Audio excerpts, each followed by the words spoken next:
সুবহান অর্থাৎ পবিত্র সেই সত্তা মহান আল্লাহ তাআলা, যিনি তার বান্দাকে ইসরা করিয়েছেন। কোথার থেকে কোথা?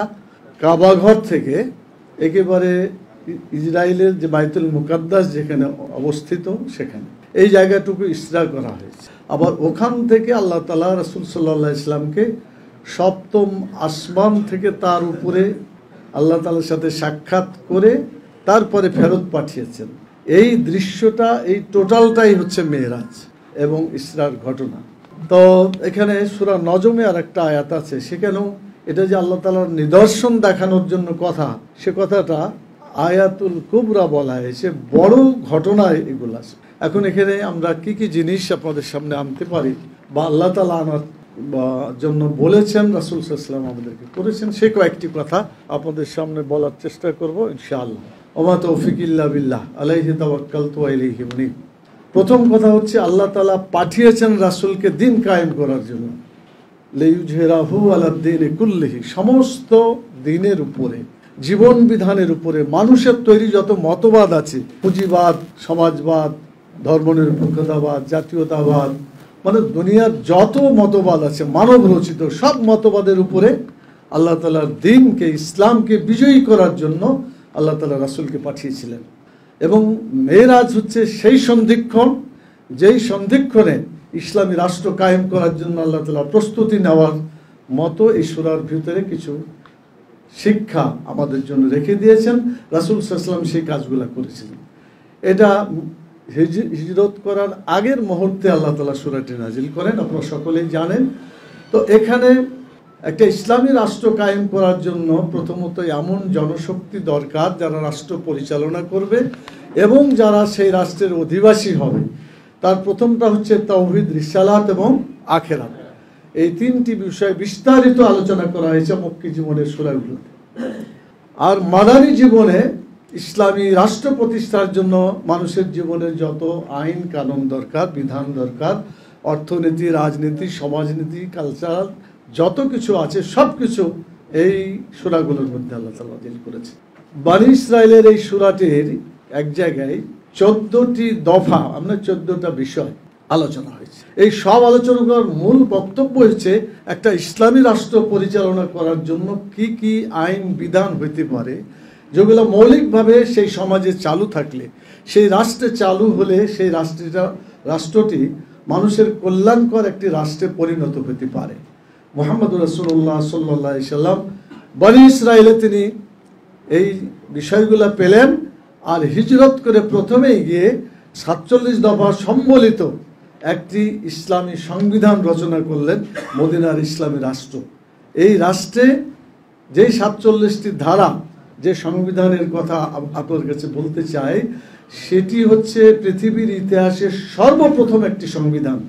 কোনো লোকেরা বলে যে আমেরিকার সংবিধানটা পুরাতন, না, এটা সঠিক কথা নয়।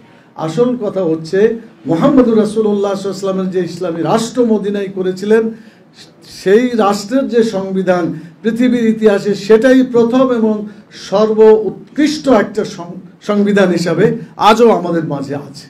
কোনো জাতি বা কোনো দেশ বা কোনো সরকার যদি তার দেশকে ভালো করতে চায়, সুন্দর করতে চায়, মানুষের উপযোগী উপকারী কোনো রাষ্ট্র বানাতে চায়, তাকে অবশ্যই রাসূল সাল্লাল্লাহু আলাইহি ওয়াসাল্লামের সংবিধান ছাড়া তাদের গত্যন্তর নাই।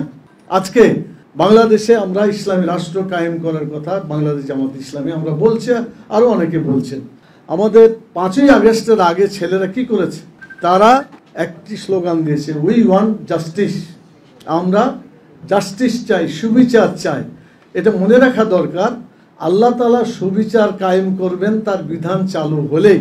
তিনি এই জন্য বলে দিয়েছেন, ইন্নাল্লাহা ইয়া'মুরু বিল আদলি ওয়াল ইহসান, নিশ্চয় আল্লাহ তাআলা হুকুম দিয়েছেন সুবিচার করার জন্য, মানুষের কল্যাণ করার জন্য। এই আয়াতকে সামনে রেখে যদি আমরা বলি, আজকের যদি আমরা বৈষম্যহীন একটি রাষ্ট্র প্রতিষ্ঠা করতে চাই, সুবিচারের বাংলাদেশ কায়েম করতে চাই, জাস্টিস কায়েম করতে চাই, ইসলাম ছাড়া অন্য কোনো পথে সুবিচার আসতে পারবে না। যদি সুবিচার করতে হয়, জাস্টিস করতে হয়, মানুষের কল্যাণ করতে হয়, অবশ্যই কোরআনী বিধান বাংলাদেশে চালু করতে হবে। যতদিন এটা চালু না হবে, কোনো ক্রমে এখানে সুবিচার চালু হবে না। আমি আপনাদের উদাহরণ দিয়ে বলতে চাই। একজন বললেন, প্রখ্যাত আলেম, তিনি বললেন যে একদল লোক তারা খেয়ে টেয়ে পালায় গেছে। তো মানুষ যারা খেয়ে পালায় অপরাধ করে, এখন আবার যদি কেউ খায় বা খেতে চায়, তাহলে সেও কি অপরাধ করবে না? সমান অপরাধী হবে। এখন এই কথা শুনলে যদি কেউ খেপে যায় অথবা তার প্রতিক্রিয়া ব্যক্ত করে, তাহলে বোঝা যাবে যে তাদের মধ্যে এই খাওয়ার পার্টি অবস্থান করছে। এটা যদি কেউ বুঝে যে আমাদের মাঝে আছে, প্রতিক্রিয়া ব্যক্ত না করে তাদের দল থেকে ওই সমস্ত লোকদেরকে বহিষ্কার করা, দলকে পরিষ্কার করা, দলকে সত্যিকারভাবে শুদ্ধ অভিযান চালিয়ে সত্যিকার ভালো একটি রাজনৈতিক দল হিসাবে মানুষের কল্যাণ উপযোগী কাজ করার জন্য তাদের এগিয়ে যাওয়া দরকার। প্রতিক্রিয়া ব্যক্ত করে দলও পরিশুদ্ধ হবে না, দেশকেও পরিশুদ্ধ করা যাবে না, জাতিকে বিভ্রান্ত করা যেতে পারে, দেশের কোনো জনগণের কোনো কল্যাণ তারা করতে পারবে না। আমরা আরো বলতে চাই যে আসলে এই সমস্ত চাঁদাবাজ, দুর্নীতিবাজ, চোর, বাটপার, যাই যে ভাষায় আপনি বলেন না কেন, এদের কোনো দলের এই কাজটা নয়। তারা কোনো দলের ব্যক্তি হইতে পারে না। যদি থাকে তাহলে দল থেকে বহিষ্কার করাই সে দলের দায়িত্ব এবং কর্তব্য।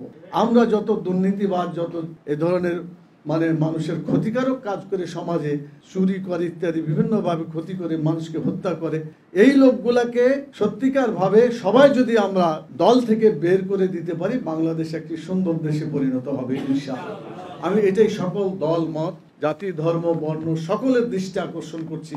আসুন বাংলাদেশকে সুন্দর করার জন্য, দেশ পরিচালনার জন্য যারা চেষ্টা করছেন, যারা এই সমাজ এবং রাষ্ট্রকে পরিচালনার স্বপ্ন দেখছেন, অতীতে কাজ করেছেন, এখনো করছেন, ভবিষ্যতেও করবেন, সকলেরই উচিত মানব রচিত মতবাদ বাদ দিয়ে ইসলামী রাষ্ট্র তথা বনি ইসরায়েলের 14 দফা যে কথা আল্লাহ তাআলা কোরআনে বলেছেন, মেরাজের শিক্ষা হিসেবে আমরা যেটা নিতে পারি, এই 14 দফা যেখানে বলা হয়েছে মানুষ শিরক করবে না, পিতামাতার সাথে ভালো ব্যবহার করবে, ওজন ভালোভাবে দিবে, জেনা ব্যভিচার করবেন। সূরা বনি ইসরাইলের বাংলা অনুবাদটা আপনারা পড়ে দেখবেন, সুন্দরভাবে সেই কথাগুলো বলা আছে। মেরাজের একটা দৃশ্য দেখা গেছে যে একটা লোক তার শরীর, মাথাকে একজন লোক পাথর দিয়ে মারছে, ভাঙছে, কিছুক্ষণ পরে আবার ওই মাথাটা ভালো হয়ে যাচ্ছে। রাসূল সাল্লাল্লাহু আলাইহি ওয়াসাল্লাম এই দৃশ্য দেখে বললেন, এই লোকের যে মাথাকে ভাঙছে আবার কিছুক্ষণ পরে ঠিক হয়ে যাচ্ছে, আবার ভাঙছে, এই লোকটা কি? তো বলা হলো যে এই লোকটা নামাজ ঠিক মতো পড়তো না, ফজরের নামাজ আদায় করতো না। এখান থেকে বোঝা যায় যে একটি সমাজ এবং রাষ্ট্র করতে হলে ভালো মানুষ দরকার, আর ভালো মানুষ তৈরি হবে নামাজের মাধ্যমে। আল্লাহ তাআলা কোরআন মাজিদে বলেছেন, আল্লাযীনা ইম্মাক্কানাহুম ফিল আরদি আকামুস সালাহ, যদি কেউ ক্ষমতা পায় তাহলে 1 নম্বরে কি করবে? দেশে নামাজ চালু করে মানুষের চরিত্র ভালো করে দিবে। নামাজ পড়া মানে চরিত্র ভালো হওয়া, নামাজ না পড়া মানে দুশ্চরিত্রে পরিণত হওয়া। এই জন্য নামাজকে কায়েম করতে হবে। ব্যক্তি, গোষ্ঠী, দল সকলেই আজকে আমাদের নামাজের ব্যাপারে যত্নবান হতে হবে। মেরাজ থেকে আমরা শিক্ষা নিতে পারি।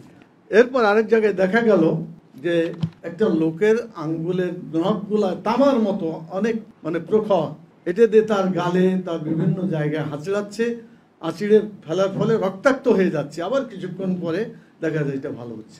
রাসূল সাল্লাল্লাহু আলাইহি ওয়াসাল্লাম বললেন যে এই লোকটার অবস্থা এটা কেন? জিবরাইল আলাইহিস সালাম বললেন যে এই লোকটা গীবত করতো, মানুষের পরনিন্দা করত, এই কারণে তার এই অবস্থাটা হচ্ছে। গীবত যে সবচেয়ে জঘন্য গুনাহ, আল গীবাতু আসাদ্দু মিনাজ জিনা, জিনা করার চাইতে নিকৃষ্ট কাজ। আর এই গীবত করার কারণে সমাজ আজকে অধঃপতিত এবং বিভিন্নভাবে যে আমাদের মধ্যে বিশৃঙ্খলা এবং বিভিন্ন ধরনের দ্বন্দ্ব, বিরোধ এগুলো হয়, এই গীবতের কারণেই হয়। এই জন্য গীবত থেকে দূরে থাকার এটা একটা শিক্ষা মেরাজের কাছ থেকে।